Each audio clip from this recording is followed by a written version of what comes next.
It is March 1st, supposed to be February 22nd, but I'm recording this after 12 again, so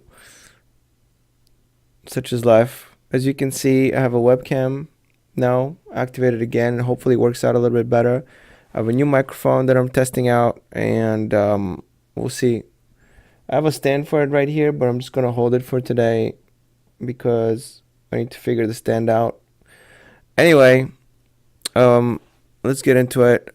I want to talk about first why I'm so down on this portfolio today. I've lost maybe $500 since last time I made a video, and that's all right. You know, this is there's going to be some ups and downs. I've actually mentioned since last time, since I was so high and up into the 52,000s, I'm expecting this account to pull back.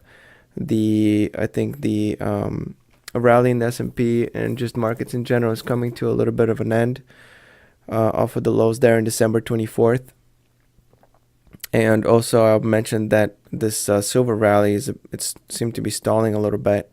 And as you noticed, as I explained last video, that I've been selling some of the AXK. As you can see, I've sold about 1,000 shares here.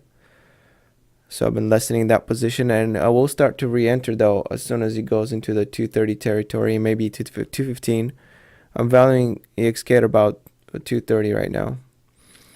So that's what's happening. I've got a bunch of dividends. If you go to the history, you'll see I've got some dividends, and I have some more coming in. I received $41 from the Emerging Markets Fund. I received from my treasuries $21, and this is emerging markets, basically Asia, and SunCoke Energy gave me $20, so that's all gravy. Let's take a look at the account real quick. I have $78,000 invested right now. Obviously 26,000 of those, 27 almost, is the Robinhood quote-unquote gold. It's just basically debt. I'm paying monthly for that extra money to play around with. 50% of the portfolio is basically short-term treasuries and Apple right now. Apple sitting as my biggest gainer at $1,700 total return, and biggest equity. Second biggest gainer is Sweet and Precious Metals. It would have been about as much as Apple, but I've already sold half of the position or so, and the other half is about to get sold if Wheat and Precious Metals reaches $23. I have options sold against it. If we go right now, you'll see that it expires on my birthday, which is March 8th, and it doesn't look like it has a huge chance of hitting $23. If it does not, I will just collect that $3 that's left. I've already gained $18 off of that. So, you know, the option's almost expired. But if it reaches $23, I will be automatically selling 100 shares of the 133 that I have. As you can see right here, I have about $3,000 into this. So that's just some of the positions. So that's what's going on with silver, which is what I'm trading the most actively right now. But, you know, I'm thinking about putting on some other trades. I have this very interesting spread going on here on Spotify. So I've sold a $152.5 call on Spotify, and I've also bought $155 call to cover it. So I only have to put up $500 of collateral, which will be released on March 1st, which is today, technically today.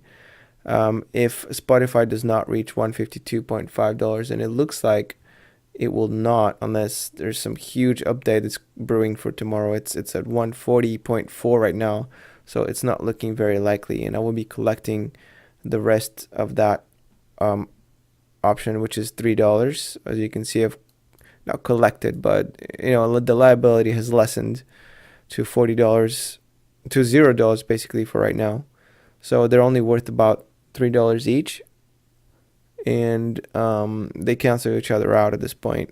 They're both worthless. Let's just put it that way. So anyways, I'll be collecting these $40 today at the end of the trading day today. Well, technically I already have them, but the liability of them will be erased. it's hard to talk about options when you're trying to be verbally accurate. So very interesting. Anyway, so that's what's happening. The liability will be erased there, so I'll have those $40 free and clear. What else is interesting in the portfolio here? Silver and gold miners were down a little bit, as well as uranium miners. And it just seems like the market's having a hard time rallying at this point. As you can see, the weak performance is weak. So it's only a 0.7%. The S&P 500 SPDR SPY, right? The SPY is up only 0.72%. If we look at the 3-month chart, or actually the year chart, it's better. You can see how it's kind of flattening out here towards the end. It's having a hard time keeping up with the upward trend. This rally looks like it's maturing. It's going through a little bit of a consolidation phase. You can't really see it that well on the Robinhood charts, but I want to stick to Robinhood, as I've mentioned before.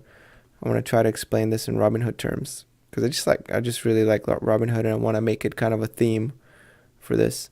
So it seems to be maturing a little bit. There's a very good resistance here at around 280. So it's going to be hard for the market to break that. But if it breaks that, I mean, the next one is all the way up at 293 and ish. And it's looking really bullish if it keeps breaking through these resistance levels. So we'll see how it goes.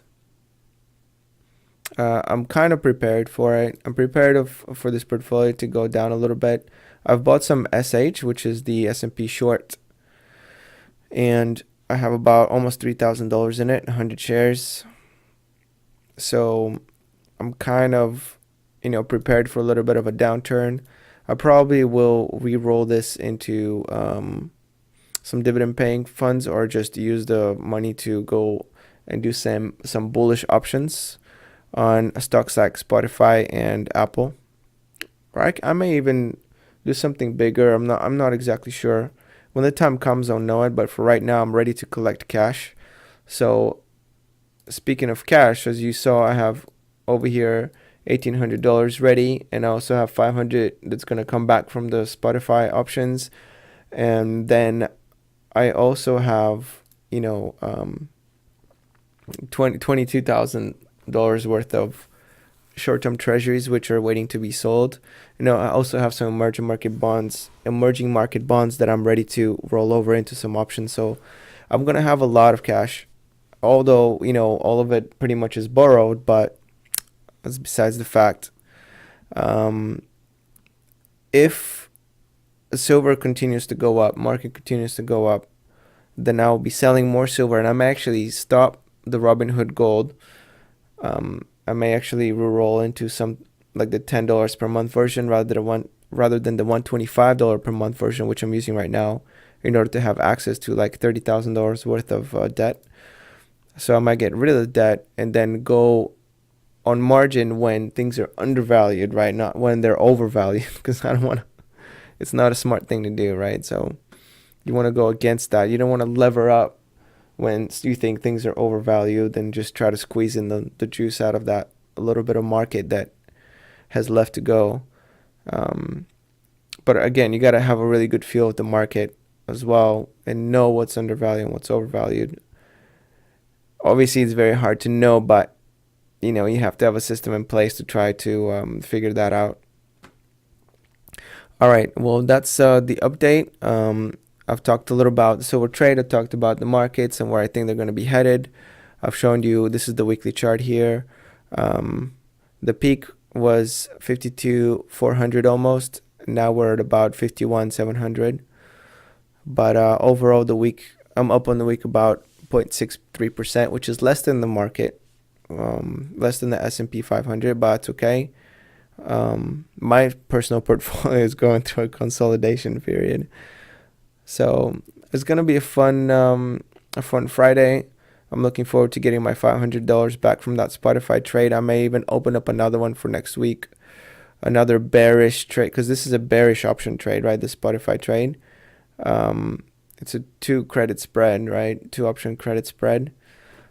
So I might do another one for next week and see if I can get another $50, $100, whatever it might be, for betting on the Spotify price not going over 152 and a half or 155, whatever level I choose um, at that time tomorrow. But we won't know until tomorrow happens, right? Because markets move, things change.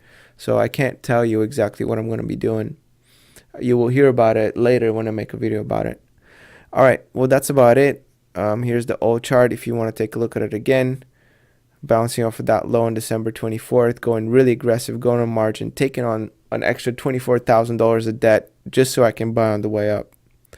If you go back on the other videos, you'll be able to see some of the action there. But all right, to finish you off with that beautiful chart, that's it. I will most likely make another video tomorrow.